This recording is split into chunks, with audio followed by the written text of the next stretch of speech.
realització d'un projecte d'inserció sociolaboral. Aquest projecte naix gràcies a el que és l'aliança amb la societat que l'Ajuntament de Vila-real té amb totes les entitats de la nostra ciutat. Perquè pensem, i com sempre dic, les administracions, i sobretot les administracions locals, no poden arribar a tot. Aleshores és importantíssim comptar amb totes les entitats que tenim a les diferents ciutats per a poder arribar a les necessitats reals de la ciutadania.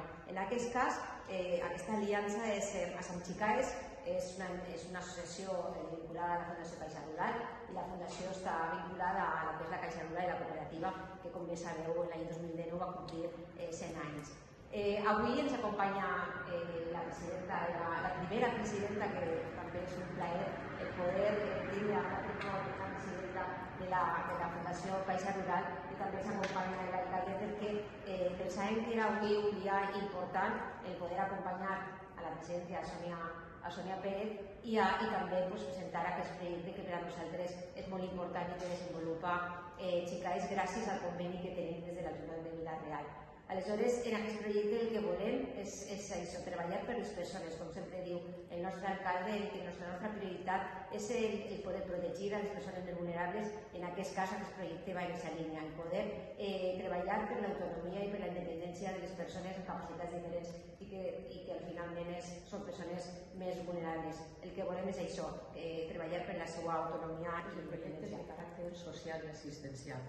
Com vostès saben, la Fundació té una especial sensibilitat per als temes relacionats amb la diversitat funcional, ja que des del 2019 estem construint el projecte Xicaes, que va dirigit a xiquets i capacitats especials.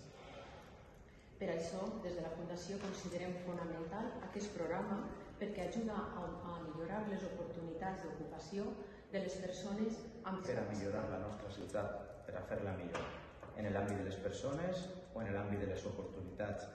No trobaran ningú model, i els anime a buscar, que tinga en el seu pressupost municipal una aposta tan potent i tan valenta per transferir diners públics a aquelles entitats que nosaltres sabem que fiquen l'ànima, que fiquen el cor i que són professionals en els que se pot confiar i ser treball. Sònia ens agraïa de forma continuada en el seu discurs a l'Ajuntament de Vila-real el treball. Nosaltres som els que hem d'agrair a la Fundació Caixa Rural de Vila-real que en un tema tan sensible, tan delicat, que només ells, els seus monitors i els seus professionals saben, i nosaltres, quan anem alguna vegada de visita i fem el seguiment de forma permanent des de l'Ajuntament, perquè treballem junts, però el dia a dia l'han de treballar i l'han de passar els seus monitors i els seus professionals.